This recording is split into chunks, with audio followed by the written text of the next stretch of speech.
sakaling lumapit muli sa Department of Justice sa mga pamilya ng missing Sabongeros na iniurong ang kanilang reklamo, nakahanda ang ahensya na magbigay ng tulong at suporta sa kanila. Alamin natin ang detalye sa report ni Luisa Erispe. Bukas ang opisina ng Department of Justice sakaling muling lumapit ang mga pamilya ng mga nawawalang Sabongero na dati nang iniurong ang inihain nilang reklamo. Ayon sa opisina ng Prosecutor General ng DOJ, bagamat wala pang opisyal na nakikipag-ugnayan sa kanila sa ngayon, handa silang harapin at pakinggan mga pamilyang nais lumapit sa kanila. Walang makakapigil sa kanila na magbalik kung may gusto sila na tawag nito, maging bahagi ulit ng kaso. Pero of course, that may be viewed with some fun. Siguro pag-iingat din.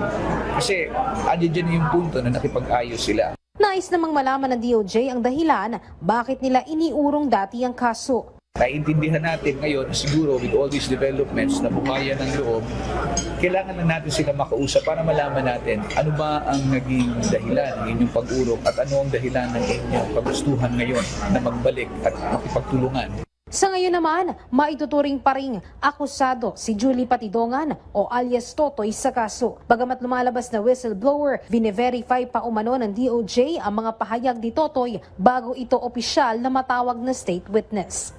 He's still an accused. He's still an accused in the case, no? Although he is, or he may be considered a whistleblower, as of this time, no? All the things that have been disclosed are still being subject of validation and evaluation by the law enforcement authorities. Samantala, dahil naman sa mga pahayag ni alias Totoy, naniniwala ang DOJ na hindi lang 34 na Sabongero ang mga labi na nasa Taal Lake. Ayon kay Justice Secretary Jesus Crispin Remulla, posibleng may iba pang labi rito. Maaaring mayroon ding mga biktima noong drug war ng Administrasyong Duterte dahil nga nakikita nilang iisa ang umunoy death squad sa isabong at drug war cases. There can be more.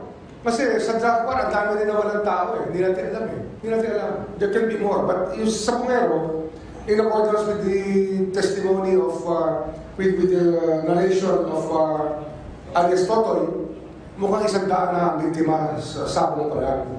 Hindi yung drug war, parati pinag-uusapan yun. Kaya lang, mukhang nakasanayan ng nagtapong talaga ron.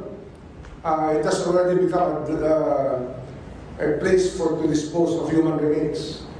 Mahalaga naman anya ang forensic examination para matukoy talaga ang pagkakakilanlan ng mga nakukuhang buto ng PCG sa lawa. Bukod sa PNP na nagsasagawa ng eksaminasyon, titignan din ng DOJ ang opinyon ng iba pang forensic experts.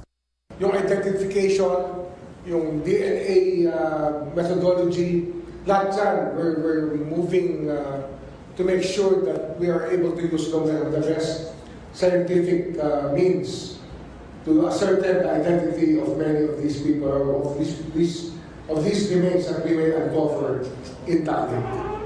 Luisa Erispe para sa Pambansang TV sa Bagong Pilipinas.